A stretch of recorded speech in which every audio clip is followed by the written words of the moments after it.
Let's go. Marcus Freeman to Notre Dame. Oh my goodness, the details of what actually happened today with LSU is going to drive you up a wall, but we must move on. I'm going to give you a few names to think about on today's video, so go on ahead, subscribe to the channel. Also, Raymond might be going to Texas? Yeah, we'll talk about that as well. Let's go. Oh boy. I mean, just look at this. It's tough. It's really tough to handle. But the official release is here. Marcus Freeman to join Notre Dame. And this is kind of weird. Notre Dame names their coaches after other people. The Bob Hinton defensive coordinator, linebackers coach, after Vanderbilt hired Notre Dame's defensive coordinator to be their new head coach, who was fired. Derek Mason, of course, went to Auburn. So now LSU's kind of in a tough spot because Derek Mason was another one of their candidates. But LSU put everything forward to get Marcus Freeman. And Football Scoop, probably the most well-connected website when it comes to coaching news. Let's just actually go through the article with what they had to say. LSU felt it essentially had secured Marcus Freeman, extending a multi-million-dollar, multi-year offer deal. Brian Kelly at the helm, Notre Dame made another charge Friday afternoon to the top choice of the Irish's list of replacements for Clark Lee, who is the coach who went to Vanderbilt. And obviously, within the last few hours, Freeman officially took the job at Notre Dame. But Football Scoop was also the site to initially report earlier today that LSU was nearing hiring Marcus Freeman. So, let's go to Football Scoop's reporting. The chaos sent a surge of hope inside the Fighting Irish football program late Friday afternoon and caused an LSU official to say, "Not as confident as I was earlier in the day." Okay? Freeman, per a source in Cincinnati with direct knowledge, told the Bearcats linebackers Friday afternoon that he was departing. So this was something that we knew, that he was flying back to tell Luke Fickell that he was going to take a new job. We just didn't know what that job was going to be. All right? Let's continue on here. Not only did he tell the Bearcats linebackers he had chosen to accept LSU's offer. Notre Dame sources had told Football Scoop earlier on Friday that the Irish appeared out of the mix. So Football Scoop not only had sources that told him that Marcus Freeman was going to take the LSU job, but they also had Notre Dame sources that told them he's not coming. So is that them just covering themselves? I don't know, but Football Scoop, well connected.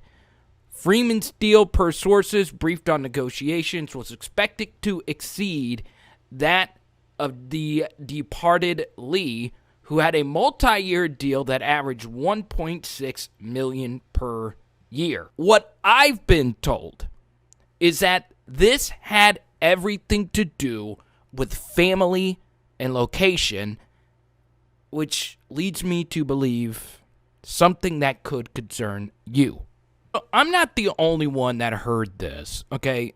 I actually was told earlier in the day that LSU was looking pretty good. In fact, I had a whole video ready to go, but it wasn't official, which is why you won't ever see me post something unless it's official, and if I do, I explicitly say it's not official, because oftentimes, whether it's recruiting or coaching decisions, it does come down to a split-second decision. That was a cool thing, huh? To a split-second decision whether or not they're going to go. Freeman is a man of principle, and if you have been watching our videos, you do know that I've been doing a lot of research on him. His personal background, how he became a coach, what kind of defense he runs. In fact, I filmed a full film study on the Cincinnati defense and what he was going to bring to LSU. He was my number one candidate, and he was the number one candidate for a lot of you. I truly believe this was a family decision. So here's Brooks Cabuena, who's, reporting the same thing that I heard. This was not so much a bidding war as it was proximity to family, I've been told. Yeah, and proximity does matter. Also, Freeman's wife is Catholic.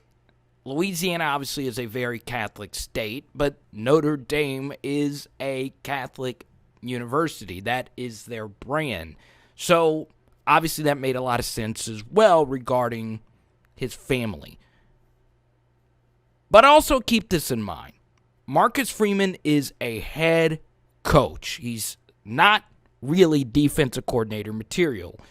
What do I mean by that? He is a man that wants to be a head coach. He has said this repeatedly. So, if you go to LSU with Ed Orgeron in a more difficult division, here's the thing.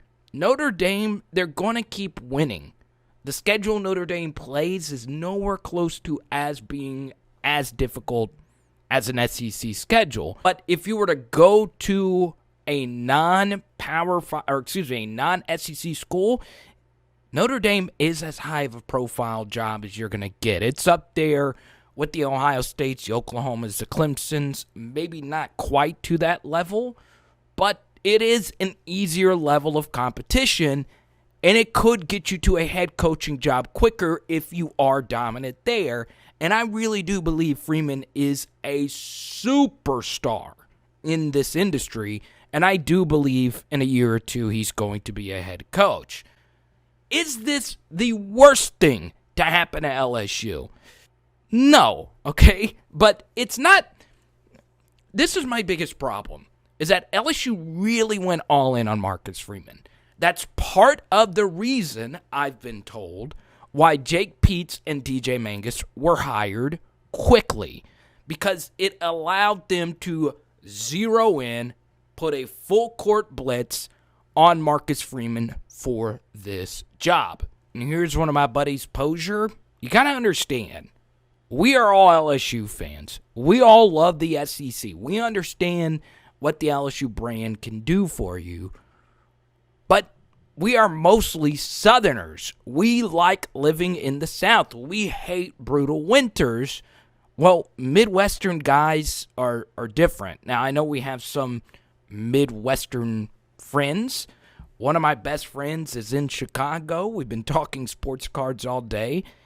They live by a different set of, not necessarily life principles, but they live a different life. They like the Midwestern. They like the winter. They like the cold. That's where their family is. So, I get it. I get the proximity thing. And, we'll never know how big of a deal this actually was. But if you want to be a head coach, the one thing you don't want to be associated with is scandal. And with LSU, I don't know what's going to happen off the field with the investigations regarding the program and their off-the-field issues. I don't know. You don't know. None of us knows.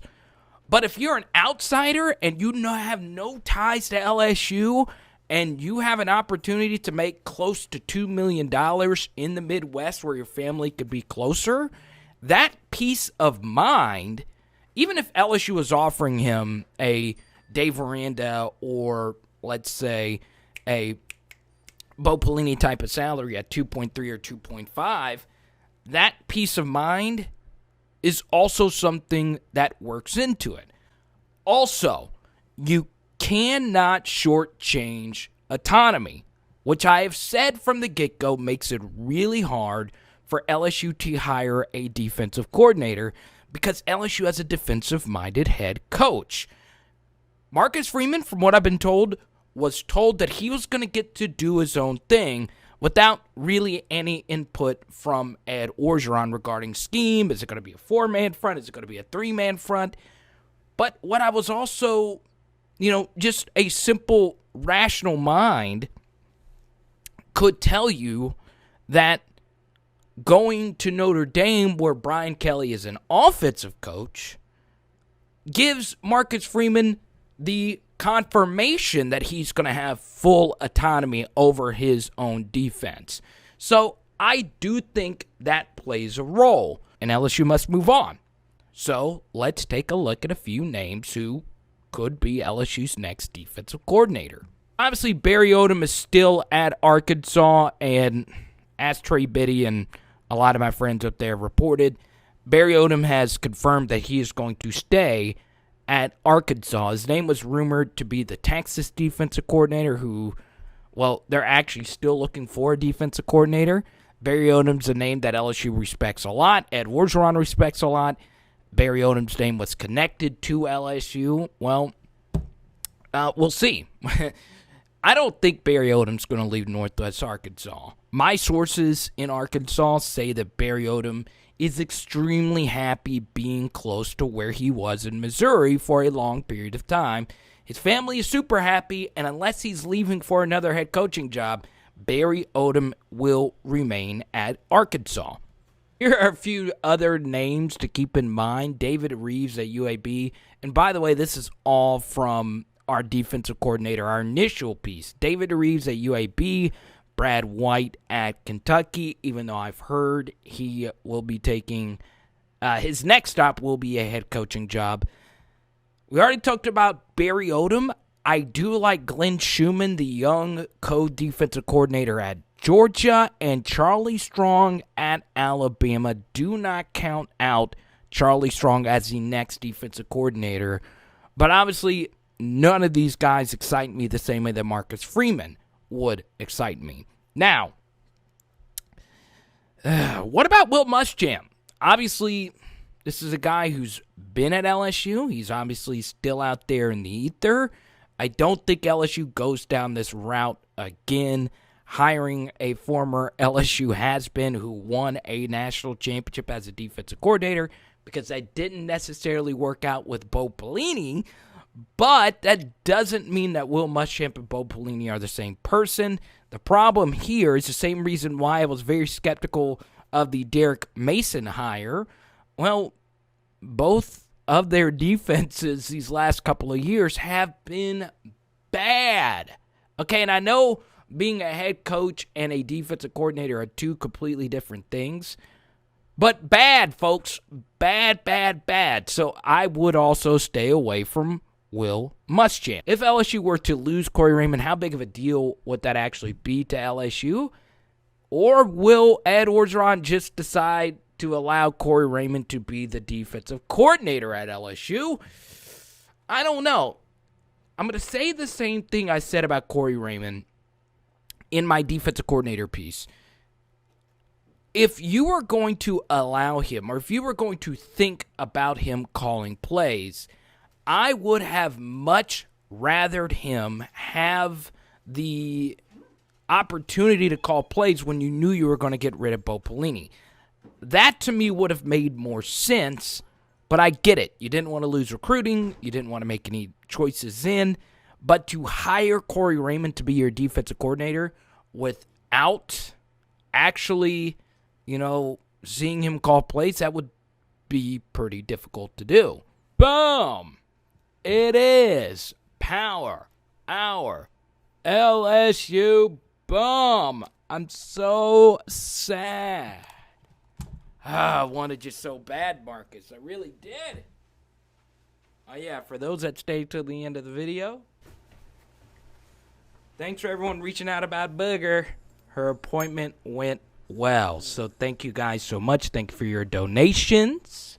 Just got her next round of medicine, so thank you guys so much. Live stream. Who's ready? Saturday, Tuesdays. Let's go. Tacos. Having some tacos.